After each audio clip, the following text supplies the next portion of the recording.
मैंने फलों को देखकर इंसानों को पहचाना है, जो बहुत मीठे होते हैं, अंदर से सड़े रहते हैं। अगर कोई इग्नोर करे तो उनसे दूर हो जाओ। रिश्ता अपनी जगह और सेल्फ रिस्पेक्ट अपनी जगह। रिश्ता ऐसा हो जो हमें अपना मान सके, हमारे हर दुख को जान सके। अगर चल रहे हो तेज बारिश में भी तो पानी से अलग आपके आंसू पहचान सके। जो आपके हाथ में नहीं है, यदि उसका मोह करोगे तो जीवन नर्क बन जाएगा। कीचड़ और लीचड़ दोनों से बचने का प्रयास करें। एक तन खराब करता है और दूसरा मन खराब करता है। मैंने सबसे ज्यादा धोखा अपनी अच्छाई से खाया है। सामने वाले को वैसा ही मान लिया जैसा वो दिखा, लेकिन बाद में पता चला कि लोग यहाँ दिखते कुछ और हैं और होते कुछ और हैं। न जाने कितनी अनकही बातें साथ ले जाएंगे। लोग झूठ कहते हैं कि खाली हाथ आए थे और खाली हाथ जाएंगे। सांसों का रुक जाना ही मरना नहीं है। वो हर व्यक्ति मरा हुआ है जो सही को सही और गलत को गलत बोलने की ताकत नहीं रखता। दुआ मांगी थी आशियाने की, चल पड़ी आंधियां जमाने की। मेरे गम को कोई न समझ पाया क्योंकि मेरी आदत थी मुस्कुराने की। इंसान ज्यादा काम करने से सफल नहीं होता, बल्कि सही तरीके से काम करने से सफल होता है।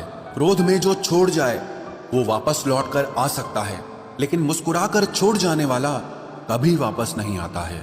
जब आपका वक्त खराब होता है तो लोग आपकी काबिलियत पर भी शक करने लगते हैं। किसी के साथ ज्यादा समय बिताने से आप उसकी आदतें अपनाने लगते हैं। इसीलिए सोच समझकर लोगों के साथ वक्त बिताया करें। क्रोध के समय रुकना सीखें और गलती के समय झुकना सीखें। अगर दूसरों को दुखी देखकर आपको भी दुख होता है तो समझ लो भगवान ने तुम्हें इंसान बनाकर कोई गलती नहीं की है। अगर किसी की इज्जत नहीं करना चाहते तो मत कीजिए, लेकिन चार लोगों के साथ बैठकर कभी किसी की बेइज्जती मत करना। डर सा लगता है अब रिश्तों से, क्योंकि लोग थोड़ा देकर बहुत कुछ ले जाते हैं। जो लोग किसी सच्चे व्यक्ति का दिल तोड़कर किसी तीसरे के पास खुशी ढूंढने जाते हैं, वो हमेशा धोखा खाते हैं। रास आ गए हैं कुछ लोगों को हम, लेकिन कुछ लोगों को ये बात रास नहीं आई।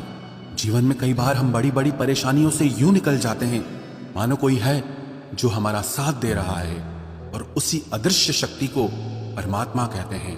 इसलिए याद रखना, जब दुनिया आपका साथ छोड़ दे तब वो ईश्वर आपका हाथ थाम लेता है।